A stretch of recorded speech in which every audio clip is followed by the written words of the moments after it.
Well, then there's other kinds of confrontation too. I like the story of Soljenitsin. I think it's really a good one because there's different kinds of dragons, right? There's natural dragons like death and disease, and then there's social dragons like bureaucracies and tyrannies.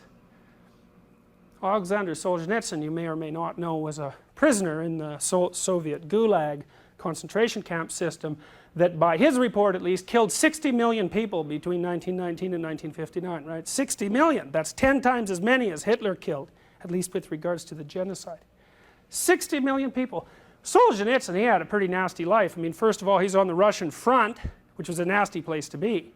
Then he was captured by the Germans, and they didn't like Russians.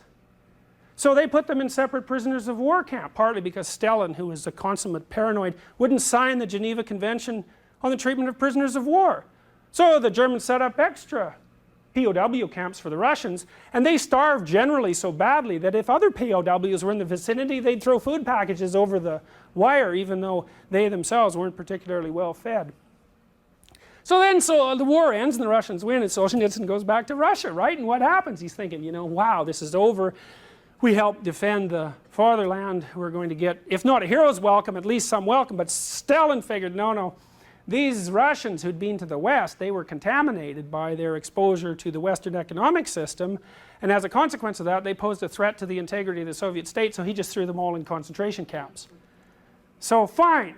So Solzhenitsyn's sitting there in this concentration camp on a coal pile which contained this kind of clay that his compatriots would eat because they were so damn hungry that it was better to have the clay in their stomach than nothing at all. And he thought, all right, what the hell did I do to get here?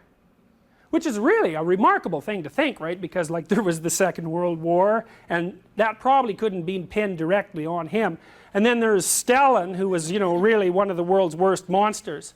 And then there's the concentration camp and the POW camp, and like a lot of things happened to Solzhenitsyn, but he said he had nothing but time to think in this concentration camp, and he wasn't really that happy with the way things turned out. So he made a vow in the camp, and the vow was this. He said he's going to go back over his whole life, right from day one, and try to remember every time he ever did something he thought was wrong. He thought, right? Not someone else, but that gave his conscience a pang. And he said, well, since I don't have anything better to do, I'm going to spend like the next 10 years seeing if I can undo all those little knots in my soul that I tied. And the consequence of that was that he wrote a book called The Gulag Archipelago, right? 3-volume book, 1,900 pages long. He memorized it because there wasn't any paper and pencil available for him in prison. And then it circulated in the underground in the Soviet Union for years before it got published in the West, published in 1975. Definitely one of the literary events that brought down the Soviet Union. So I think that's kind of interesting, isn't it? Think this one guy, right? He's got numbers tattooed on his arm. He's as skinny as a rail. He's 3/4 dead. He's been beat to death in 15 different ways. He decides, under completely unreasonable circumstances, that he's going to take personal responsibility for the position that he happens to find himself in. The consequence of that 25 years later is that Solzhenitsyn's still around, but the Soviet Union isn't.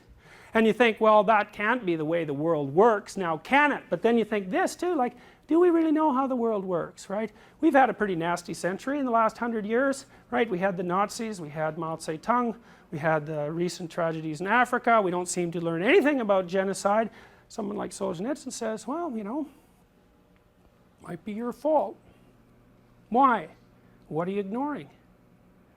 Good question. Can you make peace with your own family? It's not so easy, right?